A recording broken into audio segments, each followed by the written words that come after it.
فارس یعنی ایران کی عظیم سلطنت جسے تاریخ سے مٹا دیا گیا۔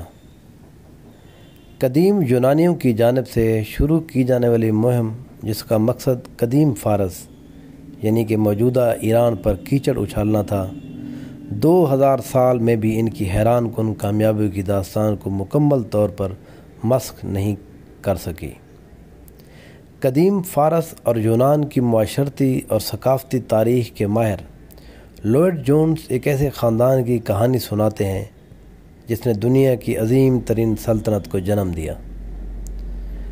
1943 کے قریب برطانوی شاعر اور ناول نگار رابرٹ گریوز نے ایک نظم لکھی جس کا عنوان تھا فارس کا نقطۂ نظر۔ یہ میراتھن کی جنگ کے بارے میں تھا جو ایتھنز اور قدیم فارس کے درمیان سن 449 قبل مسیح میں لڑی گئی۔ اس جنگ کو ایتھنز کی شاندار فتح قرار دیا گیا اور جلد ہی میراتھن کو یونانی دنیا میں ایک افسانوی حیثیت مل گئی۔ یونانی سرزمین سے فارس جنگجوؤں کی بے دخلی سے ظلم کے خلاف آزادی کے لیے یہ بہادرانہ جنگ کے ایک قصے نے جنم لیا۔ بات یہیں پر ختم نہیں ہوتی، کیونکہ اس تاریخ کے مطابق یورپ کا جنم بھی میراتھن میں ہی ہوا۔ رابرٹ گریوز نے اپنی نظم میں اس تاریخ پر سوال اٹھایا اور انہوں نے یہ نظم فارسیوں کے نقطۂ نظر سے لکھی ہے۔ ان کے مطابق فارسیوں کے لیے میراتھن ایک چھوٹی سی جھڑپ سے زیادہ کی حیثیت نہیں رکھتی تھی، کیونکہ یہ یونان کو فتح کرنے کی کوشش ہی نہیں تھی، جیسا کہ اس کہانی کو بنا دیا گیا اور یورپ میں اسکول کے بچوں کو صدیوں سے پڑھایا جاتا رہا۔ سائرس یا ذوالقرنین کے عروج اور اس کے 2 صدیوں بعد دارا اول ڈائپرس کی موت کے درمیان فارس کی سلطنت دنیا کی سب سے بڑی طاقت تھی۔ یہ ایک ایسی سلطنت تھی جس کی بنیاد جدید انفراسٹرکچر، متنوع ثقافتوں اور مذاہب کی رواداری اور ضرورت پڑنے پر طاقت کے استعمال سے رکھی گئی تھی۔ 200 سال تک ان کی طاقت کو دیکھتے ہوئے رابرٹ گریوز کا ماننا تھا کہ فارس کے لیے یونانیوں سے جھڑپیں اتنی اہمیت کی حامل نہیں تھیں جتنا کہ یونانیوں نے اسے بنا دیا، لیکن وہ دھارے کے خلاف تیرنے کی کوشش کر رہے تھے۔ یونانی ثقافت 200 سال قبل چند افراد نے سوال اٹھایا کہ مغرب نے کس طرح باقی دنیا پر غالب پایا۔ اس سوال کے جواب میں ایک نظریہ پیش کیا گیا کہ یورپی برتری کی وجہ عیسائیت یا مذہب نہیں جیسا کہ پہلے خیال کیا جاتا تھا، بلکہ اس کی وجہ وہ ثقافتی روایت ہے جس کا آغاز قدیم یونان سے ہوا۔ ان کا ماننا تھا کہ یونان نے آزادی اور اقلیت کو دریافت کیا اور پھر روم نے ان تحفوں کو پورے یورپ میں فتوحات کے ذریعے پھیلا دیا۔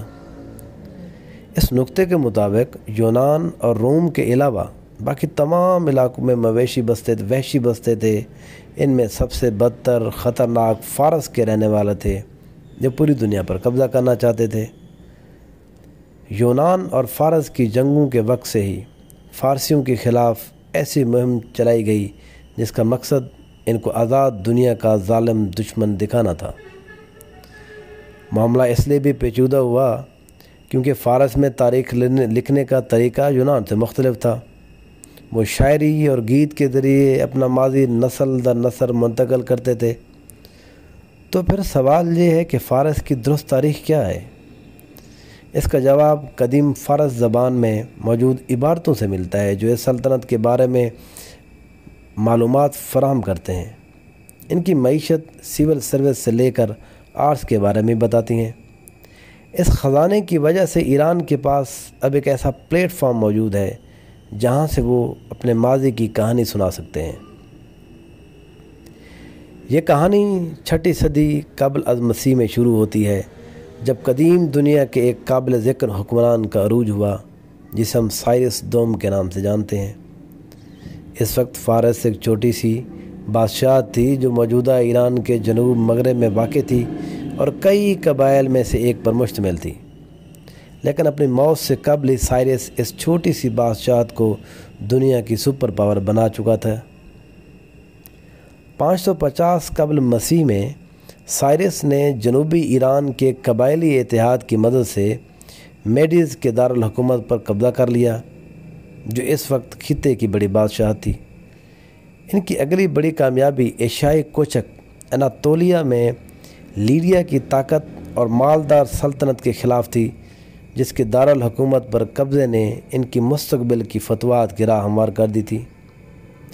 540 قبل از مسیح میں سائرس بائبل کے عظیم الشان شہر میں داخل ہو چکے تھے۔ اس شہر کی فتح کی زیادہ تر معلومات ہمیں سائرس کے وقت کے سیلنڈر سے ہی ملتی ہیں۔ اس فتح کے بعد سائرس در حقیقت ایک عظیم سلطنت کے مالک بن چکے تھے۔ ایران میں پاسارگد کے مقام پر سائرس نے ایک مقبرہ اور محل تعمیر کروایا، جس کے ساتھ ہی وسیع باغ تھا۔ شاہی فرمان کے مطابق تمام مفتوحہ قوموں پر لازم تھا کہ وہ سائرس کے بنائے گئے قوانین کی اطاعت کریں۔ سائرس کے بارے میں بذات خود مشہور کیا گیا، اس کو خدا کی حمایت حاصل ہے، جس نے سائرس کو دنیا میں توازن برقرار رکھنے کا تحفہ دیا ہے۔ ہیروڈوٹس کے مطابق سائرس وسطی ایشیا میں ماسا گٹائی قبیلے سے لڑتے ہوئے مارے گئے۔ یہ ایک بڑا دھچکا تھا، لیکن سلطنت کی وسعت کو روکنا اب مشکل تھا۔ ان کے بعد کیمابیاسس دوم نے جلد ہی مصر کو بھی فتح کر لیا۔ یونانی ذرائع کیمابیاسس دوم کو ایک پاگل آمر بتاتے ہیں، جو اپنی رعایا پر ظلم کرتا اور مفتوحہ قوموں کی مذہبی روایات کی تضلیل کرتا تھا۔ لیکن مصر سے ملنے والے آثار قدیمہ ایک مختلف تصویر پیش کرتے ہیں۔ ان سے معلوم ہوتا ہے کہ بادشاہ نے مذہبی رواداری کی پالیسی اپنائی۔ میمفس سے ملنے والی عبارتوں سے بھی اس بات کی تصدیق ہوتی ہے۔ مذہبی اور ثقافتی نظریات کی جانب برداشت کا رویہ فارس کا خاصا رہا ہے، لیکن ضرورت پڑنے پر قدیم فارس کی یہ سلطنت طاقت کا وحشیانہ استعمال بھی کرتی تھی۔ اس کا ثبوت ڈائرس کی شکل میں ملا، جس کو سائرس دوم کے بعد سب سے کامیاب بادشاہ کے طور پر دیکھا گیا، اور اسی نے فارس کی سلطنت کے عروج کے دوران حکومت کی۔ ڈائرس نے 522 قبل مسیح میں سائرس کے بیٹے ہالڈیا سے ایک خونریزی انداز میں اقتدار چھین لیا، اور اس وقت انتہائی بے رحم رویہ اپنایا جب ان کی سلطنت میں بغاوتوں کا سلسلہ شروع ہوا۔ لگ بھگ 1 سال سے کچھ زیادہ عرصے میں وہ باغی رہنماؤں کو شکست دینے، حراست میں لینے یا قتل کرنے میں کامیاب ہو چکے تھے۔ اپنی بقیہ 36 سالہ دور اقتدار میں انہیں کبھی بھی کسی اور بغاوت کا سامنا نہیں کرنا پڑا۔ قدیم فارسی کتب میں ڈیریس کی بے پناہ طاقت اور اس کا پوری قوت سے دفاع کرنے کے بارے میں تصدیق موجود ہے۔ ایک ایسے ہی حوالے کے مطابق زرتشتوں کے ایک خدا اہورا مزدا نے ڈائرس کو اس وسیع سلطنت کی بادشاہی بخشی تھی، جس میں متعدد قومیں آباد تھیں، جن میں فارس، میڈیا، مختلف زبانیں بولنے والے اقوام شامل ہیں۔ انہیں پہاڑوں، بیابانوں، سمندر کی اس طرف اور اس کی دوسری جانب اور صحرا کے اس طرف اور اس کی دوسری جانب بھی حاکمیت فراہم کی۔ تاہم ڈائرس کا دبدبا صرف ان کی عسکری طاقت کے باعث ہی نہیں تھا۔ انہوں نے اس بات کو بھی یقینی بنایا کہ پوری سلطنت میں انجینئرنگ، تعمیری منصوبے مکمل کیے جائیں۔ مصر میں انہوں نے دریائے نیل بحیرہ احمر کے درمیان ایک نہر بنائی۔ ایران کے وسط میں انہوں نے پیسوپولس میں ایک وسیع و عریض تعمیری پروگرام شروع کیا۔ شوش مغربی ایران کے شہر ایلامائٹ کو نئی زندگی ملی جب اسے انتظامی دارالحکومت کا درجہ ملا۔ 30 لاکھ مربع کلومیٹر کی طویل سلطنت چلانا دارا جیسے باصلاحیت حکمران کے لیے بھی بڑا لاجسٹیکل چیلنج تھا۔ اس کا حل کے لیے انہوں نے سلطنت کو انتظامی صوبوں میں تقسیم کیا اور فارس کی اشرافیہ کے ایک چھوٹے سے گروہ کو سب سے اعلیٰ عہدے دیے۔ صوبے کو نظام ان مرکزی وجوہات میں سے تھا کہ وہ اس عظیم سلطنت کو طویل دورانیہ تک کنٹرول کر سکے۔ سلطنت فارس کا انفراسٹرکچر بھی اس کے لیے کافی فائدہ مند ثابت ہوا۔